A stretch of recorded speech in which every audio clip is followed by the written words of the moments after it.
नमस्कार, हमारे छत्तीसगढ़ में आपका स्वागत है। मैं हूं आपके साथ भावना त्रिपाठी। रुक करेंगे प्रदेश की तमाम बड़ी खबरों की ओर। खबर सक्ती के ग्राम पंचायत डूमरपारा से है, जहां शुभ मिनरल संचालक प्रतीश कुमार गोयल ने डोलोमाइट पत्थर खदान खोलने की अनुमति मांगी थी, जिसको लेकर जन सुनवाई होनी थी। लेकिन अधिकारी पंच, सरपंच और ग्रामीणों की बात सुने बिना ही चल दिए, जिसको लेकर विवाद हो गया। क्या है पूरा मामला, देखिए हमारी खास रिपोर्ट में।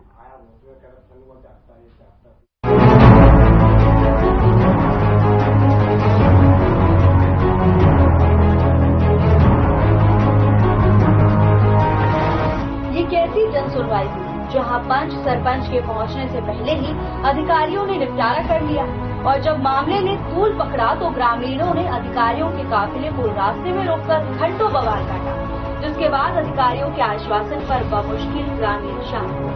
पूरा मामला सक्ती के ग्राम पंचायत डूमरपारा का है, जहाँ इन दिनों जमकर बवाल हो रहा है। दरअसल डूमरपारा में शुभ मिनरल संचालक प्रतीश कुमार गोयल ने डोलोमाइट पत्थर खदान खोलने की अनुमति मांगी थी, जिस पर जन सुनवाई रखी गई थी। लेकिन जब जन सुनवाई में सरपंच सचिव को पहुंचने में कुछ देरी हुई तो अधिकारियों ने उनके बिना ही जन सुनवाई पूरी कर ली और निकलते बने। लेकिन रास्ते में ही पंच, सरपंच और ग्रामीणों का अधिकारियों से सामना हो गया। पंच, सरपंच और ग्रामीणों ने अधिकारियों से उनका पक्ष सुनने की अपील की, मगर अधिकारियों ने इनकार कर दिया, जिसके बाद पंच, सरपंच और ग्रामीण भड़क उठे और अधिकारियों का काफिला रास्ते में ही रोककर नारेबाजी करते हुए जमकर बवाल घाटा। ग्रामीणों के साथ में हूं और इस जन सुनवाई में मैं इस खदान का विरोध करने हेतु आया हूं। और इस जंगल को आसपास देखे होंगे आप लोग आए हैं, इस जंगल को बचाने के लिए इस प्लांट का विरोध करना जरूरी है। इन लोग अधिकारी लोग आते हैं, प्लांट खुलवाते हैं, चल देते हैं। स्थिति भयानक है। उधर आप देखे होंगे रोड में भयावह है, हवा चलती है, पूरा राखड़ उड़ता है, पूरा धूल उड़ता है। कई ट्रक में कई जने मर रहे हैं, रोज बच्चे लोग मर रहे हैं। इसका ध्यान नहीं है शासन को। यहाँ पे 11 बजे का टाइम दिया गया था, 11:30 बजे हम लोग आए यहाँ पे। एडीएम निकल गए थे, अधिकारी निकल गए थे, बाकी अधिकारियों को हम लोग रोक के रखे हैं। बाकी अधिकारी निकल गए थे, ये केवल बिका हुआ अधिकारी लोग थे। इसको खदान वाले लोग ने जानबूझकर जल्दी जन सुनवाई को खत्म कर दिया, 11:30 में ही खत्म कर दिया। ये पूर्णतः एक बिकाऊ प्रतिनिधि और क्या मतलब जो भी अंदर में खरीद के लाए थे वो भी बिकाऊ प्रतिनिधि थे, जो एडीएम थे वो भी हम बिकाऊ बोलता हूं। मैं अनुभव तिवारी, मैं वो एडीएम को बिकाऊ बोलता हूं, क्योंकि हम लोग रोके इनको कि यहाँ पे सरपंच जब अनुमति नहीं दे रहा है, यहाँ जनपद अध्यक्ष आए हुए, वो बीडीसी आए हैं, वो जब अनुमति नहीं दे रहे हैं, उनका नहीं सुना जा रहा है, तो ये बिकाऊ नहीं है तो कौन है? पूर्णतः यहाँ एडीएम पूरा उनके प्रतिनिधि के तौर पे, खदान वाले के प्रतिनिधि के तौर पे काम कर रहे हैं, और उनका साथ देने के लिए उन लोग पूर्णतः यहाँ पे हम लोग सब घेरे थे। एडीएम साहब थे, चाहते सुन लेते, ग्राम पंचायत के सरपंच का नहीं सुने। अब इससे ज्यादा हमारी महिलाएं आई हैं, यहाँ के पंच आए हैं, इनका किसी का सुनवाई नहीं दिया गया। जिनको खदान वाले गाड़ी में भर भर के लाए थे, जिनको यहाँ पे पूरा सेटिंग के साथ लाए थे, उनसे दस्तखत करवा लिया गया है कोरे कागज में, और वही जन सुनवाई में वही खत्म कर दिया गया है। जन सुनवाई में एक टाइम दिया था 11 बजे। 11 बजे के बाद क्या है? 11 बजे के बाद 1, 2, 3 क्या है? 12:30 बजे खत्म, 12 बजे खत्म। ऐसा जन सुनवाई नहीं होता। इस जन सुनवाई का हम लोग पूर्णतः विरोध करते हैं, और ये खदान नहीं खुलने देंगे, ना नहीं खुलने देंगे। ये नहीं खुलना चाहिए, इतना खुले होती में पूरा गांव परेशान है। पूरा डस्ट मन लड़का सांस ले नहीं सका, सियानो मन सांस ले नहीं सका थे। हम 10-10 बजे रथिया जा जाके बंद करवाए हैं, मन बात नहीं माने। अब ये खुली तो गाँव के का हो ही बतावा। हाहाकार मत जाही, अभी तो शुरुआत है, आगे चल के पूरा गांव के गांव बीमारी में मर जाही। ये गलत है का तुमन बतावा? आज जन सुनवाई रही, आज जन सुनवाई रही से देखा वो इतना तक नहीं दे है, ना गोरे नहीं है पंच सरपंच मल्ला, और आम जनता ले वो ऐसने रजिस्टर में, कोर्रा रजिस्टर में दस्तखत करवा के खाना खिला के वो भग गए।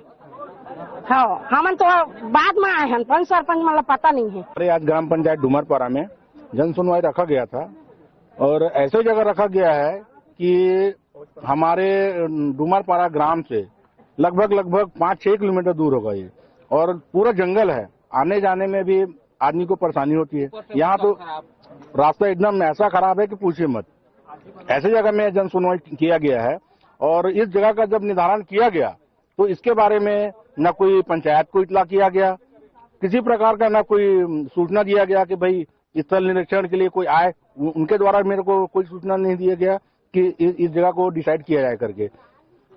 इसके बारे में तो हम लोग पूरा यानी कि विरोध कर रहे हैं बहुत ज्यादा, और हमारे गांववासी भी खदान के पक्ष में कदापि नहीं है, क्योंकि ऑलरेडी हमारे ये खदान है जिसके वजह से हमारे डूमरपारा में इतनी क्षतियां होती हैं, हमारे दीवार तक के फट जाते हैं, दरारें आ जाती हैं, प्रदूषण हो रहा है, आवागमन का साधन हमारा खराब हो रहा है, हमारे यहाँ का जल स्तर जो है गिरते जा रहा है दिनों दिन।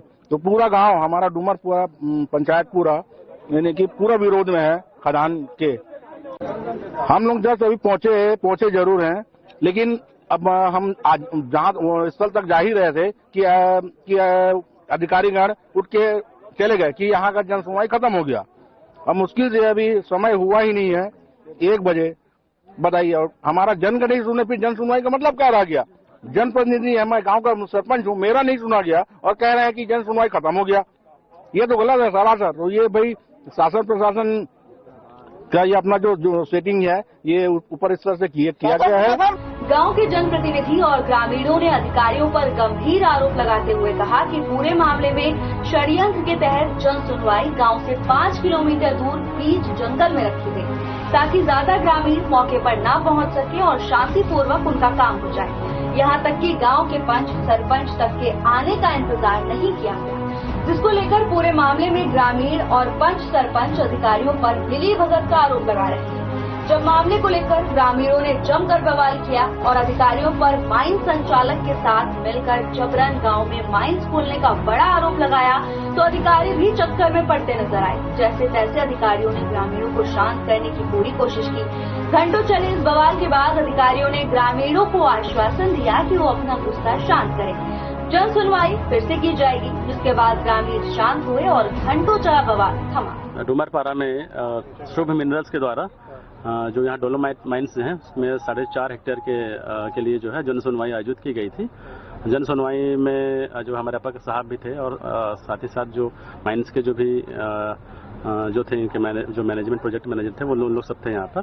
तो जन सुनवाई बहुत शांतिपूर्ण ढंग से संचालित हुई है और संपन्न हो गया है और इसकी समाप्ति की घोषणा कर दी गई है। अभी ग्रामीण विरोध कर रहे हैं, हम नहीं पहुंच पाए और हमारे बिना ही जन सुनवाई पूरी कर ली गई। नहीं, इसके लिए तो लगातार जो है यहाँ पर अनाउंसमेंट किया जा रहा था। समय भी सभी को निर्धारित की गई थी कि 11 बजे का समय दिया गया था। तो लगातार इसकी अनाउंसमेंट की जा रही थी कि वो जिसको भी आपत्ति करना है या जिसको भी अपना सुझाव देना है वो समय पे आ सकते थे और काफी देर तक इंतजार किया गया। समय कुछ निर्धारित किया गया था कि सर जन सुनवाई की? हाँ, 11 बजे से समय जो निर्धारित किया गया था उसके लिए टाइम लिमिटेशन का ऐसा कुछ नहीं था कि कितने समय तक चलेगा, ऐसा कुछ नहीं था।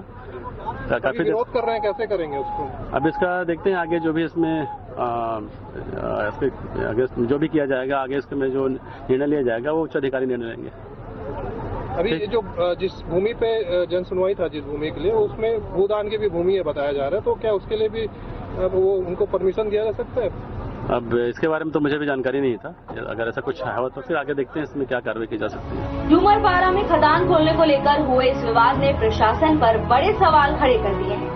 क्या वाकई प्रशासन ग्रामीणों की राय और इच्छा के बगैर उनके गांव में खदान खुलवाना चाहता था? और अगर हाँ, तो वाकई ग्रामीणों और पंच सरपंचों का विरोध जायज ठहराया जा सकता है, क्योंकि आम जनता की परेशानी और दिक्कतों को कम करने का भार प्रशासन पर ही होता है।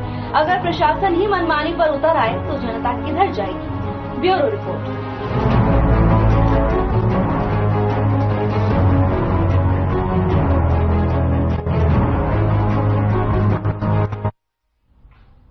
एक छोटे से ब्रेक के लिए रुकेंगे, जल्द हाजिर होंगे ब्रेक के बाद।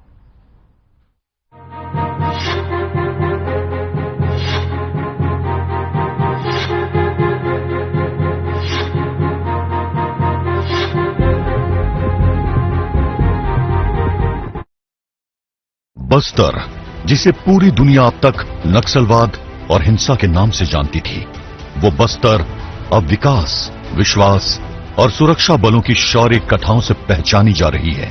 और ये सब कुछ संभव हो पाया है राज्य में आई सुशासन की विष्णुदेव सरकार की वजह से। जिनके कुशल और मजबूत नेतृत्व में सरकार न सिर्फ नक्सलियों के मांद में घुसी है, बल्कि बस्तर वासियों के विश्वास को भी जीती है। अब यहाँ लोगों के चेहरों पर दहशत नहीं, उम्मीद और मुस्कान नजर आता है। गृह मंत्री के मार्गदर्शन में DRG, Bastar fighters, STF, cobra, राज्य पुलिस और सीआरपीएफ के संयुक्त प्रयास से दिसंबर से मई माह के बीच 73 मुठभेड़ में 95 नक्सलियों को मार गिराया गया है। वहीं 360 नक्सली गिरफ्तार हुए हैं। शासन की योजनाओं से प्रभावित होकर 288 नक्सलियों ने आत्मसमर्पण कर मुख्य धारा में लौटने की प्रतिबद्धता जताई है। ये शासन की जन कल्याणकारी योजनाओं का ही असर है कि नक्सली अब समाज की मुख्य धारा में शामिल हो रहे हैं। बात यहीं पर खत्म नहीं होती। माओवादी घटनाओं के कुशल और सटीक जांच के लिए राज्य अन्वेषण एजेंसी एसआईए का गठन किया गया है। वहीं फंडिंग और सप्लाई को रोकने प्रकरणों को एनआई को सौंपा जा रहा है। शासन की नियत नेल्लानार योजना के तहत नवीन कैंपों के पास 5 गांव का चयन कर शासन की जन कल्याणकारी और विकास कार्यों को मूर्त रूप दिया जा रहा है, जिसमें आवास, अस्पताल, पानी, बिजली की सुविधा, सड़क, पुल जैसे कार्य शामिल हैं। बस्तर में अब भय और आतंक का नहीं, बल्कि विकास, सुशासन और सुरक्षा का माहौल है। बदली है धरती, बदला है आसमान। सुशासन के इस दौर में बस्तर को मिल रही है नई पहचान।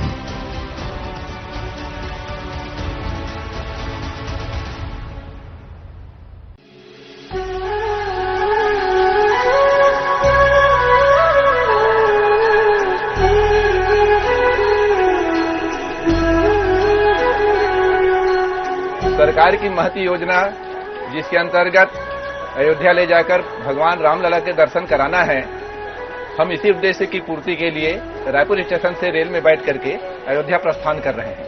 वहां जाकर भगवान रामलला के दर्शन करेंगे, अपने को धन्य समझेंगे और इस सरकार को हम बहुत बहुत धन्यवाद देते हैं। इस प्रकार की योजनाएं आगे भी चलाती रहे। अयोध्या श्री राम जी के दर्शन करने के लिए जा रहे हैं। इसके लिए हम हमारी विष्णुदेव जी सरकार का भी धन्यवाद करते हैं, मोदी जी का भी धन्यवाद करते हैं। 500 साल के बाद भगवान अपन रामलला अपन स्थान में ग्रहण करत थे। बहुत अच्छा लगा थे, वहाँ बड़ा खुशी लगा थे।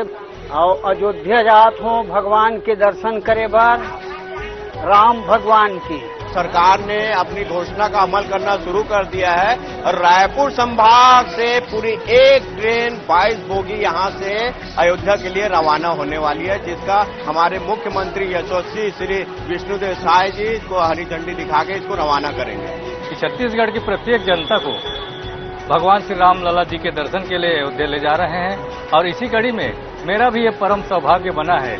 मैं पुनः धन्यवाद देना चाहता हूं छत्तीसगढ़ सरकार को एवं मोदी सरकार को। छत्तीसगढ़ के मुख्यमंत्री विष्णुदेव साय और यशस्वी प्रधानमंत्री नरेंद्र मोदी को बहुत बहुत धन्यवाद। माननीय साय जी का भी धन्यवाद ज्ञापित करता हूं। धन्यवाद। जय श्री राम, जय श्री राम, जय श्री राम। जय जय श्री राम, जय जय श्री राम।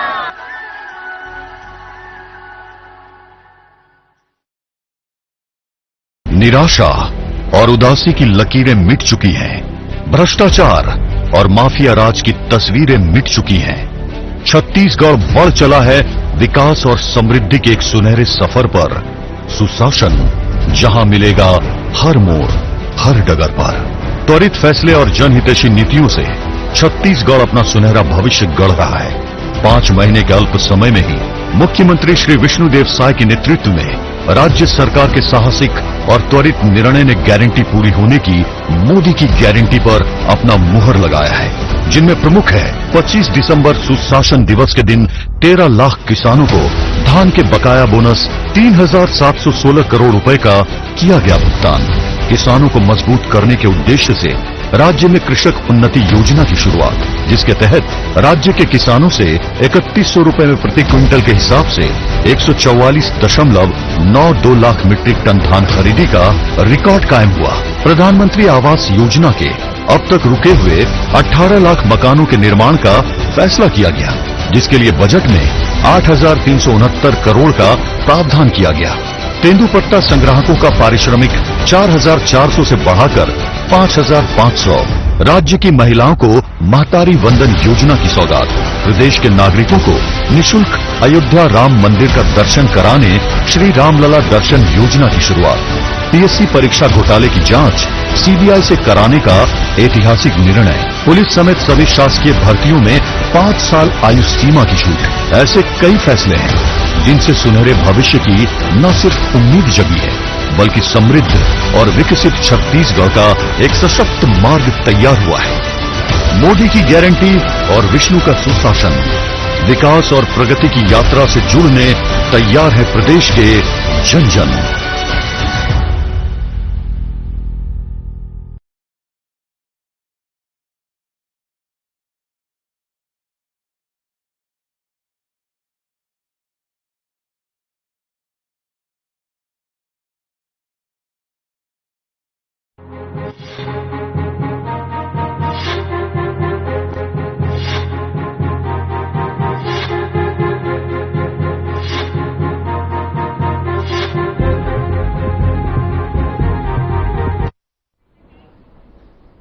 ब्रेक के बाद आपका स्वागत है। खबरों में आगे बढ़ेंगे। बाढ़ और बारिश के चलते जनजीवन लगातार प्रभावित हो रहा है। इसी कड़ी में बैलाडीला में आए जल सैलाब ने लोगों को परेशानी में डाल दिया है। प्रशासन के अधिकारी बाढ़ प्रभावित जगहों पर दिन रात एक कर लोगों को राहत देने की पुरजोर कोशिशों में लगे हुए हैं। क्या है पूरी खबर, देखिए हमारी ये खास रिपोर्ट।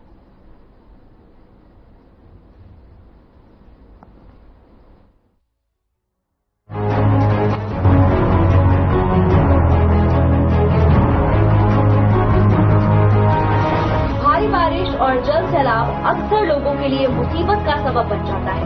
मामला किरंदुल में आए जल प्रलय से जुड़ा है। वहां जल प्रलय को आए 4 दिन हो गए हैं, लेकिन अब भी हालात बेहद खराब हैं।